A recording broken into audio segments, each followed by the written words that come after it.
오늘 8일이죠. 홍준표 의원이 운영하는 청년 정치 플랫폼 청년의 꿈에서 더불어민주당 고민정 의원에 대해 평가해달라는 질문에 쓸데없는 고민만 많은 분, 이렇게 말씀을 하셨는데, 홍 의원의 평가에 고 의원이 그러는 당신은 정치 인생 4개월에게 졌다, 이렇게 응수를 했어요. 제가 오늘 소식을 두고 조금은 고리타분할 수도 있는 이야기를 하겠습니다. 바로 정치란 무엇인가, 오늘의 정치란 어떤 것이어야 하는가, 이런 이야기인데요. 제게는 오늘 이 소식을 비롯한 최근 고 의원의 행보가 그런 원론적인 고민을 하게 만들기 때문입니다. 고민정 의원의 최근 행보 살펴보는 시간 함께 하시죠.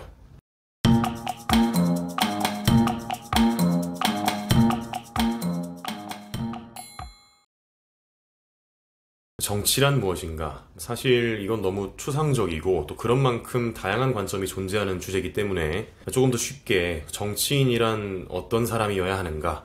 이렇게 질문을 바꿔서 생각해 보겠습니다. 말이 더 중요할까? 행동이 더 중요할까? 도덕성이 중요할까? 능력이 더 중요할까? 아니면 본인이 뛰어난 사람이어야 되는지 그보다는 용인술이 뛰어난 사람이어야 되는지, 이렇게 굉장히 다양한 차원에서 고민해 볼 수 있을 텐데요. 분명한 것은 우리 모두가 이상과 이념의 세계가 아닌 이 현실을 살고 있는 만큼, 그리고 이 세상 그 어떤 직업보다도 이 사회에 실질적인 영향력을 행사할 수 있는 만큼 정치인의 직업적 본령은 패거리를 나눠서 이념적 투쟁에 몰두하기보다 우리 사회와 민생을 살피고 그 현실을 개선하는 데 있지 않나 싶습니다. 고 의원께서는 이재명 후보가 조국 사태를 사과한다든지 정책적으로 문재인 정부와 선을 긋는 이 최근 행보에 대해서도 이렇게 서로 반목하는 모습을 보여서 지지율을 깎아먹고 내부 분열이 생기는 것만큼 저쪽 진영에서 바라는 바가 없을 거다, 이렇게 언급했는데요. 글쎄요, 물론 이번 선거가 코앞인데 인물 됨됨이 때문에라도 이재명은 못 찍겠다, 이렇게 설문에 응답한 사람이 50%가 넘고, 이재명이 싫어서 윤석열을 찍겠다, 이렇게 답한 사람은 70%에 육박하다 보니까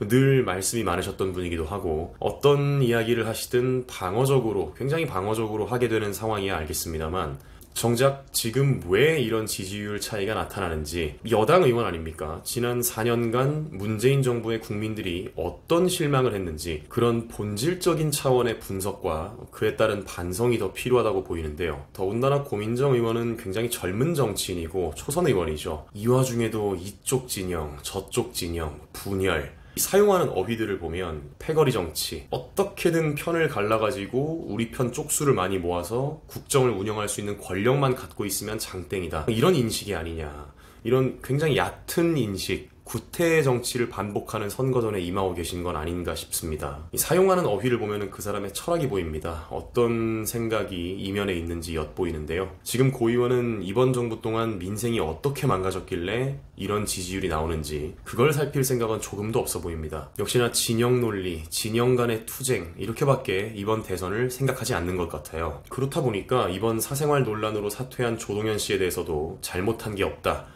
이런 말을 아무렇지도 않게 합니다. 사안을 입체적으로 살피고 다양한 면을 아우를 생각이 전혀 없는 분 같아요. 본인도 아이를 키우는 엄마라서 감정이입이 많이 됐다, 이런 얘기를 하는데, 지금 이게 그런 차원의 감정이 개입할 영역입니까? 아니, 사람이니까 감정이 개입을 하더라도 철저히 본인이 보고 싶은 부분에만 감정을 개입하는 것 같습니다. 조동현 씨가 책임감을 가지고 아이를 지켰다, 나는 같은 엄마로서 그런 조동현 씨를 공감한다, 이런 차원에서만 얘기를 하는데, 그럼 이혼하는 그 순간까지도 본인의 아이인 줄도 몰랐던 전남편, 그 후로도 양육 책임을 함께 졌던 전남편은 뭐가 되나요? 그렇게 철저히 기만당한 전남편의 감정에는 이입도 공감도 어려운가요?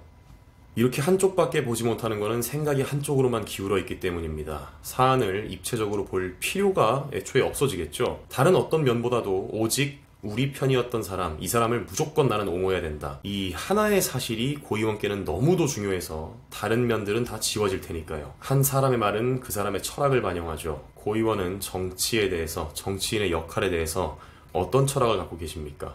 하다못해 이번에 말을 주고받은 홍준표 의원과 비교해도 둘은 완전히 다른 차원에서 언어를 구사하고 있는데요. 쓸데없는 고민만 많다, 이렇게 표현을 하셨는데, 저는 다소 완곡한 이 표현이 정치인으로서 진정으로 신경 써야 되는 일, 여당의 의원으로서 본인이 헤아리고 나서야 하는 데에는 살피지 않고 피상적인 말싸움, 패거리 정치 철학을 그대로 드러내는 얕은 말싸움에나 끼고 있다, 이런 얘기로 저는 들렸습니다. 일일이 고의원의 행보를 짚거나 열거하지도 않고 정치인의 본령에서 벗어난 고의원을 굉장히 품격 있게 지적했다고 봐요. 그리고 고의원은 역시나 어김없이 왜 그런 당신은 정치 초짜한테 졌냐 말싸움 수준의 답변을 함으로써 굉장히 재밌게도 홍 의원이 내린 인물평을 스스로 증명한 셈이 됐습니다. 물론 저도 남 가르칠 만한 대단한 정치 철학 없습니다. 하지만 정치인이란 어떤 일에 더 신경을 써야 하는 사람일까, 어떤 사람이어야 할까, 사회적으로 어떤 역할을 해야 할까, 이런 것들을 생각해 봤을 때 오늘의 대한민국에 대해 책임을 갖고 있는 집권 여당 측은 피상적인 말싸움에 매달리고 파벌투쟁의 결을 올릴 때는 정말 아닌 것 같습니다.